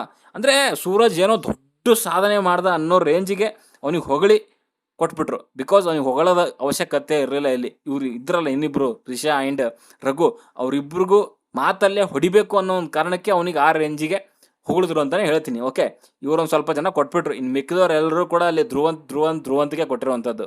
ಓಕೆ, ಒಂದೋ ಎರಡೋ ನಮ್ಮ ರಕ್ಷಿತಾಗ್ ಬಿದ್ದಿದೆ ಬಿಟ್ರೆ ಇನ್ನು ಮಿಕ್ಕಿದವರೆಲ್ಲರೂ ಕೂಡ ಧ್ರುವಂತಿಗೆ ಕೊಟ್ಟಿರುವಂಥದ್ದು. ತುಂಬ ಚೆನ್ನಾಗಿ ಆಡ್ದ, ಮನೇಲಿ ಕೆಲಸ ಅಂತ ಬಂದಾಗ ತುಂಬ ಇನಿಷಿಯೇಟಿವ್ ತೊಗೊಂಡು ಮಾಡ್ದ, ಹಾಗೆ ಹೀಗೆ ಅಂತೆಲ್ಲ ಮಾಡಿ ಧ್ರುವಂತಿಗೆ ಉತ್ತಮ ಅಂತ ಕೊಡ್ತಾರೆ. ಆ್ಯಂಡ್ ಇನ್ನು ಕಳಪೆ ಅಂತ ಬಂದಾಗ ಇಲ್ಲಿ ನಮ್ಮ ರಘು ಅವ್ರು ಹೇಳಿರುವಂಥದ್ದು ಅಶ್ವಿನಿ ಅಂತ. ಅವಳು ನಿರೀಕ್ಷೆ ಮಾಡಿದ್ಲು ಅಂತ ಅನ್ಸುತ್ತೆ, ರಘುನೇ ಡಿಸಿಷನ್ ತೊಗೊಬೇಕು ಅಂತ ಅಂದಾಗ ನನಗೆ ಕೊಡ್ತಾನೆ ಅಂತ ಪಕ್ಕ ಅವ್ರಿಗೆ ಗೊತ್ತಿತ್ತು ಅಂತ ಅನ್ಸುತ್ತೆ. ಅವ್ಳು ಹೇಳಿದ್ದು ಎಕ್ಸ್ಪೆಕ್ಟೆಡ್ ಅನ್ನೋ ರೀತಿಯಲ್ಲಿ. ಈ ಡೈಲಾಗ್ ಬಂದ್ಬಿಟ್ಟು ನಮ್ಮ ಯಾರ್ದು ಗಿಲ್ಲಿದು ಬಿಡಿ, ನೀವು ಕಾಪಿ ಮಾಡಿಬಿಟ್ರಿ. ಬಟ್ ಕೊಟ್ಟಿರುವಂಥ ರೀಸನ್ ನನಗೆ ಇಷ್ಟ ಆಯಿತು. ಏನು ಅಂತಂದರೆ ಅಲ್ಲಿ ಉಸ್ತುವಾರಿ ಅಂತ ಬಂದಾಗ ಅವ್ರಿಗೆ ಜವಾಬ್ದಾರಿ ಇತ್ತು, ರಾತ್ರಿ ಎಲ್ಲ ಕುತ್ಕೊಂಡು ಕಾಯ್ಕೋಬೇಕಾಗಿತ್ತು. ಅವ್ರು ಏನು ಹೇಳ್ತಾರೆ, ಒಬ್ಬರಿಂದ ಇನ್ನೊಬ್ಬರಿಗೆ ಆ ಕಾಯಿನ್ಸ್ನ ಕೊಡಬೇಡ್ದು ಅಂತಂದಾಗ ಸೊ ರಾತ್ರಿ ಎಲ್ಲ ಅಟ್ಲೀಸ್ಟ್ ರೂಟೀನ್ ಒಂದು ಶಿಫ್ಟ್ ರೀತಿಯಲ್ಲಿ ಹಾಕೊಂಡು ಸೊ ಒಬ್ಬರಿಲ್ಲ ಒಬ್ಬರು ಎಚ್ಚರ ಇದ್ದು ಮಾಡ್ಕೋಬೇಕಾಗಿತ್ತು. ಅದನ್ನು ಮಾಡಲಿಲ್ಲ. ಅದಾದಮೇಲೆ ನಮಗೆ ಅಂತ ಒಂದು ಆಪ್ಷನ್ ಕೊಟ್ಟಿದ್ರು. ಸೊ ಆಪ್ಷನ್ನ ನಾವು ಚೂಸ್ ಮಾಡ್ಕೊಂಡಿದ್ದೀವಿ. ಬಟ್ ಅದನ್ನು ನೀವು ಶೆಲ್ಫಿಶು ಅಂತ ಇಡೀ ಟೀಮ್ಗೆ ಒಂದು ರೀತಿಯಲ್ಲಿ ಕಿತ್ತಾಟ ಆಡೋ ರೀತಿಯಲ್ಲಿ ಮಾಡಿದ್ರಿ ಅನ್ನೋ ರೀತಿಗೆ ಅಂತ ಹೇಳಿದ್ರು. ಆ್ಯಂಡ್ ಇದ್ರ ಜೊತೆಗೆ ಅಲ್ಲಿ ಉತ್ತಮ ಆದಂತಹ ನಮ್ಮ ಧ್ರುವಂತಿಗೆ ಒಂದು ಉತ್ತಮದ ಒಂದು ಬ್ಯಾಡ್ಸ್ನ ಕೊಡ್ತಾರೆ. ಆ್ಯಂಡ್ ಅಲ್ಲಿ ಅವರು ಕೂಡ ಅಳ್ತಾ ಇದ್ರು, ಬಿಕಾಸ್ ಮಲ್ಲಮ್ಮ ಏನೋ ಅಲ್ಲಿ ಸೂರಜ್ ಹೆಸರು ತೊಗೊಂಡ್ರಂತೆ. ಸೊ ಅದಕ್ಕೋಸ್ಕರ ಇಷ್ಟು ದಿನ ಅವ್ರ ಜೊತೆಗಿದ್ದು ಅವ್ರ ಹಿಂದೆ ಎಲ್ಲ ಹೋಗಿ ಅವರಿಗೆಲ್ಲ ತಿಳಿಸಿ ಹೇಳಿ ಎಲ್ಲ ಮಾಡಿದ್ರು ಕೂಡ ಸೊ ಅವರು ಒಂದು ರೀತಿಯಲ್ಲಿ ನನಗೆ ಬೆನ್ನಿಗೆ ಸೂರ್ಯ ಹಾಕೋ ರೀತಿಯಲ್ಲಿ ಮಾಡಿದ್ರು, ಹಾಗೆ ಮಾಡಿದ್ರು, ಹೀಗೆ ಮಾಡಿದ್ರು ಅಂತೆಲ್ಲ ಕೆಲವೊಂದು ಮಾತುಗಳಾಡಿದ್ರು. ಆ್ಯಂಡ್ ಕಣ್ಣೀರು ಕೂಡ ಹಾಕ್ತಾಯಿದ್ರು. ಏನು ಮಾಡೋಕ್ಕಾಗಲ್ಲ, ಇಂಡಿವಿಜುವಲ್ ಗೇಮ್ ಅಂದರೆ ಇಂಡಿವಿಜುವಲಾಗಿ ಆಡಬೇಕೆ ಹೊರತು. ಬಟ್ ಈ ಒಂದು ವಾರದಲ್ಲಿ ತಗೊಂಡ್ರೆ ಅವ್ನು ನಾಟಕ ಮಾಡಿದ್ನೋ ಏನು ಮಾಡಿದ್ನೋ ಗೊತ್ತಿಲ್ಲ. ಆ್ಯಂಡ್ ಕೆಲವೊಂದು ಆಡಿರೋ ಮಾತುಗಳಾಗಿರ್ಬೋದು, ತೊಗೊಂಡಿರೋ ಡಿಸಿಷನ್ಗಳಾಗಿರ್ಬೋದು, ನನ್ನ ಪ್ರಕಾರ ಧ್ರುವಂತ್ ಸೊ ಮೇ ಬಿ ಲೈಟಾಗಿ ಓಪನ್ ಅಪ್ ಆಗ್ತಿದ್ದಾನೆ ಅಂತ ಅನ್ನಿಸ್ತಾ ಇದೆ. ಬಟ್ ಇಲ್ಲಿವರೆಗೂ ಕೂಡ ನನಗೆ ಅವ್ನ ಗೇಮ್ ಇನ್ನೂ ಎಲ್ಲೋ ಅವನು ಬ್ಯಾಲೆನ್ಸ್ ಮಾಡಿ ಇಟ್ಕೊಂಡಿದ್ದಾನೆ. ಸೊ ಲೈಟಾಗಿ ಇವಾಗ ಅವನ ಆಟನ ತೋರಿಸ್ತಾ ಇದ್ದಾನೆ ಅಂತಲೇ ಹೇಳ್ತೀನಿ. ಓಕೆ, ಇದ್ರ ಜೊತೆಗೆ ಅಲ್ಲಿ ಅಶ್ವಿನಿ ಅವರಿಗೆ ಜೈಲಿನ ಒಂದು ಉಡುಗೊರೆ ತೊಗೊಂಡು ಬರ್ತಾನೆ ಗಿಲ್ಲಿ. ಆ್ಯಂಡ್ ಅಲ್ಲಿ ತಂದು ಕೊಡ್ತಾರೆ. ಕೊಟ್ಟಿದ್ದಾದ್ಮೇಲೆ ಆ ಡ್ರೆಸ್ ಹಾಕ್ಕೊಂಡು ಏನು ಫ್ಯಾಷನ್ ಶೋ ಮಾಡ್ತಾರೆ ಗುರು ಯಪ್ಪ. ರಾಶಿಕಾ, ಆ ರಕ್ಷಿತಾ ಆ್ಯಂಡ್ ಇವಳು ಏನು ದೊಡ್ಡದು ಏನು ಫ್ಯಾಷನ್ ಶೋ ಡ್ರೆಸ್ ಅನ್ನಂಗೆ ಅಲ್ಲೆಲ್ಲ ನಡ್ಕೊಂಡಿರೋ ಸ್ಟೈಲಾಗಿ ನಡ್ಕೊಂಡು ಬರೋದು, ಪೋಸ್ ಕೊಡುವಂಥದ್ದು. ನಾಚಿಕೆ ಆಗೋದಿಲ್ವಾ? ಡ್ರೆಸ್ ಏನೋ ಹಾಕ್ಕೊಂಡು ಮುಚ್ಕೊಂಡು ಅಲ್ಲಿ ಹೋಗ್ಬಿಡ್ತಾನೆ, ಜೈಲಿಗೆ ಹೋಗ್ಬೇಕು ತಾನೆ. ಅದೆಲ್ಲ ಬಿಟ್ಬಿಟ್ಟು ಬಾತ್ರೂಮಲ್ಲಿ 10 ನಿಮಿಷ ಕಾಯ್ಕೊಂಡು ಕೂತಿದ್ದಾರೆ. ಇವ್ರು ಕಾಯ್ಕೊಂಡು ಕೂತವ್ರೆ, ಅವಳು ಒಳಗಡೆ ಹೋಗ್ಬಿಟ್ಟು ಸುಮ್ಮನೆ ಮಾತಾಡ್ಕೊಳ್ಳೋವಂಥದ್ದು, ಅದು ಮಾಡೋದು ಇದು ಮಾಡೋದು. ಅದ್ರ ಜೊತೆಗೆ ಕೈನಲ್ಲೊಂದು ಆ್ಯಪಲ್ ತೊಗೊಂಡು ಆ್ಯಪಲ್ ತಿಂತಿದ್ದಾಳೆ. ಅದರಲ್ಲಿ ಬೇರೆ ಹೇಳುವಂಥದ್ದು ಬಿಗ್ ಬಾಸ್ ನಾನು ಬಿಗ್ ಬಾಸ್ ರೂಲ್ಸ್ ಬ್ರೇಕ್ ಮಾಡ್ತಾ ಇದ್ದೀನಿ, ಬಿಕಾಸ್ ನನಗೆ ಅವ್ರು ಕ್ಯಾಪ್ಟನ್ ಅದಂತವನು ಏನು ಹೇಳಿಲ್ಲ, ಸುಮ್ಮನೆ ಹೋಗಿ ಕುತ್ಕೊಂಡು ತಿಂತವನು ಏನೋ ಅನ್ನೋ ರೀತಿಯಲ್ಲಿ ಹೇಳ್ತಾಳೆ. ನಿನಗೆ ನಾಚಿಕೆ ಆಗೋದಿಲ್ವ ಒಂದು ಚೂರುವೆ? ನಿನಗೆ ರೂಲ್ಸ್ ಗೊತ್ತಿಲ್ವಾ? ಜೈಲಿಗೆ ಹೋದವರು ಗಂಜಿ ಬಿಟ್ಟು ಏನು ರಾಗಿ ಗಂಜಿ ಬಿಟ್ಟು ಏನು ಕುಡಿಬಾರ್ದು ಅನ್ನೋದು ಗೊತ್ತಿಲ್ವಾ ನಿನಗೆ? ಆ್ಯಪಲ್ ಅದು ಶಿಕ್ಷೆ ಆಗಬೇಕು ಅವನಿಗೆ ಅನ್ನೋ ರೀತಿಯಲ್ಲಿ. ಏನು ಎಲ್ಲನೂ ನೀನು ಹಿಂದಿನ ದಿನ ಬಂದು ನಿಂತ್ಕೊಳ್ಳೋಕ್ಕಾಗುತ್ತಾ? ನೀನು ಚಿಕ್ಕ ಹುಡುಗಿನ? ನಿನಗೆ ಕಾಮನ್ ಸೆನ್ಸ್ ಇಲ್ವಾ? ನಿನಗೆ ರೂಲ್ಸ್ ಮೇಂಟೈನ್ ಮಾಡಬೇಕು ಅನ್ನೋದು ಬುದ್ಧಿ ಇಲ್ವಾ? ಅಲ್ಲಿ ಕ್ಯಾಪ್ಟನ್ ಎಲ್ಲೋ ಕುತ್ಕೊಂಡು ಏನೋ ತಿಂತವನೆ, ನಾನಿಲ್ಲಿ ಅದಕ್ಕೆ ರೂಲ್ಸ್ ಬ್ರೇಕ್ ಮಾಡ್ತಾ ಇದ್ದೀನಿ, ನನಗೆ ಆ್ಯಪಲ್ ತಿನ್ನಬಾರ್ದು ಅಂತ ಹೇಳಿಲ್ವಂತೆ. ಏನು ಹೊಸದಾಗಿ ಇವಾಗೇ ಬಂದವಳೇನೋ ಬಿಗ್ ಬಾಸ್ಗೆ ಅನ್ನಂಗೆ. ರೂಲ್ಸ್ ಅಂದರೆ ಅವನಿಗೆ ಶಿಕ್ಷೆ ಆಗಬೇಕು, ಹಿಂಗೆ ಕರೆಕ್ಟಾಗಿ ನೋಡ್ಕೊಂಡಿಲ್ಲ ಅನ್ನೋದಕ್ಕೋಸ್ಕರ ಈ ಥರ ಮಾಡುವಂಥದ್ದು. ಆ್ಯಂಡ್ ಅಲ್ಲಿ ರಘು ಬಂದು ಕೇಳ್ತಾನೆ, ರಿಕ್ವೆಸ್ಟ್ ಮಾಡ್ಕೊತಾನೆ, ಕೊಡಿ, ತಿನ್ನಬೇಡಿ, ರಾಗಿ ಗಂಜಿ ಕೊಡ್ಬೇಕು, ಇಡೀ ಮನೆಗೆ ಶಿಕ್ಷೆ ಆಗುತ್ತೆ ಅಂತ ಎಲ್ಲರೂ ಕೂಡ ಕೇಳ್ತಿದ್ದಾರೆ. ಆದರೂ ಕೂಡ ಕೊಡಲ್ಲ. ಅಲ್ಲಿ ಒಂದು ದೌಲತ್ತಲ್ಲಿ ಆ ಸ್ಟೈಲ್ ನೋಡಿದ್ರೆ ನನಗೆ ಮೈ ಎಲ್ಲ ಉರಿತಾ ಇತ್ತು. ಹಂಗೆ ಕೈಯಿಂದ ಕಿತ್ಕೊಂಡ್ಬಿಟ್ಟು ಹಂಗೆ ತೊಗೊಂಡೋಗಿ ಜೈಲಿಗೆ ಹಾಕೋಣ ಅನ್ನಿಸ್ಬಿಟ್ಟಿದ್ದು ನನಗೆ. ನಾನೇನಾರ ಇದ್ದಿದ್ದಿದ್ರೆ ಅಲ್ಲಿ ಆ ರೇಂಜಿಗೆ ದುರಂಕಾರ. ಕೊನೆಗೆ ಇಲ್ಲಿ ನಮ್ಮ ಗಿಲ್ಲಿ ಬಂದು ಕಿತ್ಕೊಂಡ್ಬಿಟ್ಟ. ಆಮೇಲೆ ಅವನಿಗೆ ಥೂ ಅಂತ ಉಗಿಯೋದು ಬೇರೆ. ಅಯ್ಯ, ನೀನು ನಾಚಿಕೆ ಆಗಲ್ವಾ? ಅಷ್ಟು ಕೇಳಿದ್ರು ಕೂಡ, ರಘು ಕೇಳಿದ್ರು ಕೂಡ ಕೊಡ್ಲಿಲ್ವಲ್ಲ. ಆ ಗಿಲ್ಲಿ ಸ್ಟೈಲು ಕಿತ್ಕೊಂಡ್ಬಿಟ್ಟ, ಹೊಂಟೋಗ್ಬಿಟ್ಟ ಅಷ್ಟೇ. ಅದಾದಮೇಲೆ ತಿರ್ಗಾ ಬಾತ್ರೂಮ್ಗೆ ಹೋಗ್ಬಿಟ್ಟು ಅಲ್ಲಿ ಏನೋ ಕಜ್ಜಾಯ ತಿಂತಾವಳಂತೆ, ಮೇ ಬಿ ಕಾಕ್ರೋಚ್ ಕೊಟ್ಟ ಅಂತ ಅನ್ಸುತ್ತೆ ಅವಳಿಗೆ. ತೊಗೊಂಡೋಗಿ ಅಲ್ಲಿ ಟಾಯ್ಲೆಟ್ರಲ್ಲಿ ಹೋಗಿ ಕೂತ್ಕೊಂಡು ತಿಂತಾವಳಲ್ಲಿ ರಘು. ಆ್ಯಂಡ್ ಅಲ್ಲಿ ಯಾರು ಮತ್ತೆ ಗಿಲ್ಲಿ ಬಂದು ಹೇಳ್ತಾಳೆ, ಅಲ್ಲಿ ಒಳಗಡೆ ಕುತ್ಕೊಂಡು ಏನೋ ಬಿಸ್ಕೆಟ್ ತಿಂತಾವಳೆ ಅಂತ. ಅವಳು ಅಮ್ಮಂಗೆ ಏನು ಹೇಳ್ಬೇಕಪ್ಪ ಅಂತ ಇವ್ನು ರಘು ಬೇರೆ ತಲೆ ಚಿಚ್ಕೊಂತಿದ್ದ. ಯಾವನ ಅಲ್ಲಿ ಹೋಗ್ಬಿಟ್ಟು ತಿಂತಿರ್ಬೇಕಾ? ನಾಚಿಕೆ ಆಗೋದಿಲ್ವಾ? ಹಿಂಗ ಮಾಡಿ ಜೈಲು ಒಳಗಡೆ ಹೋಗೋ ಟೈಮಲ್ಲಿ ಅಲ್ಲೊಂದು ಫುಲ್ಲು ದೀರ್ಘದಂಡ ನಮಸ್ಕಾರ ಹಾಕಿ ಒಳಗಡೆಗಿದ್ದು ಹುಲಿ, ಎಲ್ಲಿದ್ರು ಹುಲಿ, ಒಳಗಿದ್ರು ಹುಲಿನೇ, ಬೋನ್ ಒಳಗಡೆಗಿದ್ರು ಹುಲಿನೇ ಅಂತೆ. ಅಯ್ಯ, ನೀನ್ನ ಸರಿಯಾಗಿ ಬರ್ತದಿವ ಬಾಯಿಗೆ. ಯಾರು ಎಲ್ಲಿಗೆ ಹೋಗಿದ್ರು ನೀನು ಹುಲಿ ಆಗಕ್ಕೆ. ಹೊರಗಡೆ ಹೋದ್ಮೇಲೂ ಅಷ್ಟೇ, ಇನ್ನೇನೋ ಒಂದು 5 ನಿಮಿಷ ಕುಂತಿಲ್ಲ, ನಾನು ಬಾತ್ರೂಮ್ಗೆ ಹೋಗ್ಬೇಕು, ರೆಸ್ಟ್ ರೂಮ್ಗೆ ಹೋಗ್ಬೇಕು ಅಂತ ಮತ್ತೆ ತಿರ್ಗಾ ಬೆಲ್ಲ ಹೊಡಿತಾಳೆ. ಆ ಪ್ರೋಮೋ ನೋಡಿದಾಗೆ ಹೇಳಿದೆ ನಾನು, ಇವಳೇನೋ ನಾಟಕ ಮಾಡ್ತಾವಳೆ ಅಂತ. ಯಾಕಂದರೆ ಇವಳು ನಾಟಕದ ಕ್ಯಾಂಡಿಡೇಟೇ ಇವಳು. ಅವಾಗಲೇ 10 ನಿಮಿಷ ಹೋಗಿ ಬಾತ್ರೂಮಲ್ಲಿ ಕೂತ್ಕೊಂಡು ಬಂದವಳೆ, ಮತ್ತೆ ತಿರ್ಗಾ ಇನ್ನೊಂದು ಬಂದು 2 ನಿಮಿಷ ಆಗಿಲ್ಲ, ಮತ್ತೆ ತಿರ್ಗಾ ಬಾತ್ರೂಮ್ಗೆ ಹೋಗ್ತೀನಿ ಅಂತವಳೆ. ನಿಮಗೇನು ಬಂದಿಲ್ಲ, ಸುಮ್ಮನೆ ಇರೋ ಒಳಗಡೆ ಅಂತಂದರೆ ಅದು ಗೇಟಿಂದ ಎಸ್ಕೇಪ್ ಆಗಲಿಕ್ಕೆ ಅದು ಆಪ್ಷನ್ ಕೊಟ್ಟಿರುವಂಥದ್ದು ಯಾರು? ಇವನು ಕಾಕ್ರೋಚು. ನೀವು ಅವ್ರು ಡೋರ್ ಓಪನ್ ಮಾಡಿಲ್ಲ ಅಂತಂದರೆ ನೀವು ಹೊರಗಡೆ ಬಂದ್ಬಿಡಿ ಅಂತ. ನಿನಗೆ ಐತೆ ಕಾಣೋ, ನೀನು ಕಾಕ್ರೋಚ, ನಿನಗೆ ಸುದೀಪ್ ಸರ್ ಕಡೆಯಿಂದ ಪಕ್ಕ ಉಗಿಸ್ಕೊಂತೀಯ ನೀನು. ನಿನಗೆ ಸರಿಯಾಗಿ ಹಾಕ್ತಾರೆ, ನಿನಗೆ ಬಿಡಲ್ಲ ಈ ಸರಿ. ನಿನಗೆ ತರಕಾರಿ ಕಟ್ ಮಾಡಬೇಡಿ, ಅವ್ರು ಹೆಂಗೆ ಊಟ ಮಾಡ್ತಾರೆ ನೋಡೋಣ, ನಿಮ್ಗೆ ಅವು ತೆಗಲಿಲ್ಲ ಡೋರು ಅಂತಂದರೆ ಆಚೆ ಬಂದುಬಿಡಿ. ಈ ಥರದ ಕಿತ್ತೋಗಿರೋ ಆಟಗಳು ಹೇಳ್ಕೊಡ್ತೀಯ ನೀನು. ನಿನಗೈತೆ ಈ ಸರಿ ಪಕ್ಕ ಫಿಕ್ಸು. ಆಮೇಲೆ ಅವಳು ನಾಚಿಕೆ ಮಾನ ಮರ್ಯಾದೆ ಇಲ್ಲ, ನೀವು ತೆಗ್ದಿಲ್ಲ ಅಂತಂದ್ರೆ ಆಚೆ ಬಂದ್ಬಿಡ್ತೀನಿ ಅಂತ ಆಚೆ ಬರೋಕ್ಕೆ ಸ್ಟಾರ್ಟ್ ಮಾಡ್ತಾಳೆ. ಅವ್ನು ರಘು ಹೇಳ್ತಿದ್ದಾನೆ, ನೀವು ಸುಮ್ಮನೆ ನಾಟಕ ಮಾಡ್ತಿದ್ದೀರಾ, ಸುಮ್ಮನೆ ಒಳಗಡೆ ಇರಿ, ಏನೇ ಪರ್ಸನಲ್ ಇದ್ರೂ ಕೂಡ ಅದನ್ನು ಆಮೇಲೆ ಇಟ್ಕೊಳ್ಳೋಣ, ರೂಲ್ಸ್ ಇದೆ ಅದನ್ನು ಫಾಲೋ ಮಾಡಿ, ರೂಲ್ಸ್ ಬ್ರೇಕ್ ಮಾಡಿದ್ರೆ ಇಡೀ ಮನೆಗೆ ಶಿಕ್ಷೆ ಆಗುತ್ತೆ ಅಂತ ಕೇಳ್ಕೊತಾವನೆ. ಆದರೂ ಕೇಳಲ್ಲ, ಅಲ್ಲಿ ಆಚೆ ಬರಲೇಬೇಕು, ರೂಲ್ಸ್ ಬ್ರೇಕ್ ಮಾಡಬೇಕು, ಇಡೀ ಮನೆಗೆ ಶಿಕ್ಷೆ ಆಗಬೇಕು ಅನ್ನುವಂಥದ್ದು. ಅದೇ ಅರಸರು ಆದಾಗ ಅಲ್ಲಿ ಸೇವಕರು ಮಾಡಿದಾಗ ನಿಮ್ಗೆ ಯಾವ ರೇಂಜಿಗೆ ನಿಮಗೆ ಉರ್ದಿಲ್ಲ ನಿಮಗೆ? ನೀವು ಅಲ್ಲಿ ಗೆದ್ದಾಗ, ಸೊ ನೀವು ಅಲ್ಲಿ ಮಂಜು ಭಾಷಣಿಗೆ ಮತ್ತೆ ರಾಶಿಗಾಗಿ ಹಾಕಿದ್ರೆ, ಸೊ ಅವರು ಆರಾಮಾಗಿದ್ರು ತಾನೆ, ಫಾಲೋ ಮಾಡಿದ್ರು ತಾನೆ. ಇವಳಿಗೇನು ತರಕಾರಿ ಕಟ್ ಮಾಡು ಅಂದರೆ ಗಂಚಲಿ, ನಾನು ಕಟ್ ಮಾಡ್ತೀನಿ, ನನ್ನ ಮನಸ್ಸಿಗೆ ಬಂದಾಗ ಕಟ್ ಮಾಡ್ತೀನಿ, ಅವಾಗ ಕಟ್ ಮಾಡಿ ಇವಾಗೆ ಕಟ್ ಮಾಡು ಅಂತೇನು ಹೇಳಿದಾರ ಅಂತ. ಆಮೇಲೆ ಒಂದು 20 ಸಾರಿ ಬೆಲ್ ಹೊಡಿಯೋದಲ್ಲಿ ರೆಸ್ಟ್ ರೂಮ್ಗೆ ಹೋಗ್ಬೇಕು ಅಂತ. ಎಂಥ ಕಂಟೆಸ್ಟೆಂಟ್ಗೆ ತಂದಿಟ್ಟಿದ್ದಾರಪ್ಪ ಬಿಗ್ ಬಾಸ್ ಮನೆ ಒಳಗಡೆಗೆ. ಪಾಪ ಇವಳು ತರಕಾರಿ ಕಟ್ ಮಾಡದೇ ಇದ್ದಿದ್ದಕ್ಕೆ ಅವರು ಏನೋ ಒಂದು ಪುಳಿಯೋಗರೆ ಮಾಡ್ಕೊಂಡು ಇರೋ ಬರೋದ್ರಲ್ಲಿ ಅಡ್ಜಸ್ಟ್ ಮಾಡ್ಕೊಂಡು ತಿಂದರು ಇಡೀ ಮನೆ. ಇವನು ಕಾಕ್ರೋಚ್ ಇದಾನಲ್ಲ, ಇವನಿಂದನೇ ಹಾಳಾಗಿರೋಂಥದ್ದು. ಆ ಪಕ್ಕದಾಗ ಸೂರಜ್ ಕುಂತವನೆ, ಇವ್ನು ಹೇಳ್ಬೋದಿತ್ತ, ಇವನು ಸ್ಟಾರ್ಟಿಂಗ್ ಬಂದಾಗ ಏನು ಒಳ್ಳೆಯವನು ಅಂತ ಅನ್ಕೊಂಡಿದ್ವಿ ನಾವು. ಇವನು ಒಂದು ರೀತಿಯಲ್ಲಿ ಡಬಲ್ ಗೇಮ್ ಥರನೇ ಆಡ್ತಿದ್ದಾನೆ ಇವಾಗ ಸೂರಜ್. ಅವಳು ಯಾಳು ರಾಶಿಕಾ ಜೊತೆ ಹಿಂದೆ ಹೋಗೋದು, ಇಂಪ್ರೆಸ್ ಮಾಡೋದು, ಬರೀ ಇದರಲ್ಲೇ ಇದ್ದಾನೆ. ಇದೇ ಕಂಟಿನ್ಯೂ ಮಾಡಿದ್ರೆ ಅವನಿಗೂ ಕೂಡ ಅಷ್ಟೇ ಸಂಘಬುಲ್ಲನ ಹೆಸರು ಬಂದ್ಬಿಡುತ್ತೆ. ಟಾಸ್ಕ್ ಅಂತ ಬಂದಾಗ ಆಡೋದಲ್ಲ, ಬರೀ ಸ್ಟ್ಯಾಂಡ್ ತೊಗೊಬೇಕು. ಸುಮ್ಮನೆ ಬಂದ ತಕ್ಷಣ ಗಿಲ್ಲಿ ಟಾರ್ಗೆಟ್ ಮಾಡಿಬಿಟ್ರು ಕೆಲವರೆಲ್ಲ ಸೇರ್ಕೊಂಡಲ್ಲಿ. ಎಂಟರ್ಟೈನ್ಮೆಂಟ್ ಬಂದಾಗ ಗಿಲ್ಲಿ ಬಿಟ್ರೆ ಯಾವನಿದಾನಲ್ಲಿ?